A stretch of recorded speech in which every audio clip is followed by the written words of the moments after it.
अम्मा मेरी एक बात समझ में नहीं आती, ये जब लड़के वाले लड़की का रिश्ता मांगने आते हैं तो यही क्यों कहते हैं हमें आपकी लड़की का हाथ चाहिए। अरे क्या हाथ क्या करेंगे, बाकी लड़की कौन लेगा। देख नगीन, मेरे पास ना ज्यादा दिमाग नहीं कि मैं तेरे फजूल सवालों के जवाब दूं।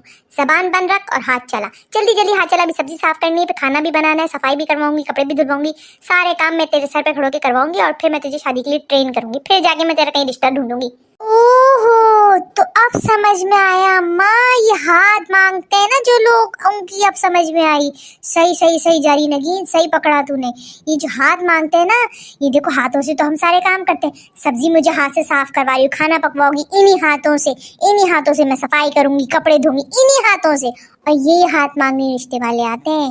बेसिकली उनको रिश्ता नहीं चाहिए, उनको वही काम करने वाली मशीन चाहिए जो ये हाथों से करती है ना अम्मा। ये जो तुम सस्पेंस शो देखती हो ना, ये उसी का नतीजा। खुद को पता नहीं सीआईडी ऑफिसर समझ रही हो जो एक केस सॉल्व कर दिया हो करके। अरे बेटा, अगर ऐसा हम सोच रहे होते ना तो हमारी शादी होती और नहीं तुम इस दुनिया में आती। वैसे अच्छा ही होता जो तुम इस दुनिया में नहीं आती तो बेहतर था। तुमने आके कौन से झंडे गाड़ दिए, मेरी उल्टा नाक में दम कर दिया। मैं तो पछता गई हूँ शादी करके। अम्मा आप क्यों नाराज हो रही, मैंने आपको तो कुछ नहीं कहा, मैं तो उनका कह रही हूँ जो आके कहते हैं हमें आपकी बेटी का हाथ चाहिए। अरे हाथ क्या मतलब, पूरी बेटी कौन लेगा है। हाथ मांगते मतलब हाथ ये काम कराने के लिए तो हाथ मांगते हैं, बस एक वही बात का जवाब था ये। नगीन, ये मेरे हाथ जोड़े, मुझे माफ कर। मेरे अंदर हिम्मत नहीं है पंगा लेने की। तुझ में चर्बी है, तू हर किसी से पंगा लेती है। मुझ में हिम्मत नहीं है बेटे, मुझे माफ कर दे। मुझे बुढ़ापे में सर में खाक मत डलवा। हाय अल्लाह अम्मा, मैं किसी से पंगे नहीं लेती। आप सबको ऐसा क्यों लगता है कि मैं पंगे लेती हूँ। कोई मुझसे आके पंगा लेता है ना तो फिर मैं उसको छोड़ती नहीं, फिर मैं उसको आखिर तक ले जाती हूँ। वैसे मैं किसी से पंगा नहीं लेती। सुन लो आज आप लोग।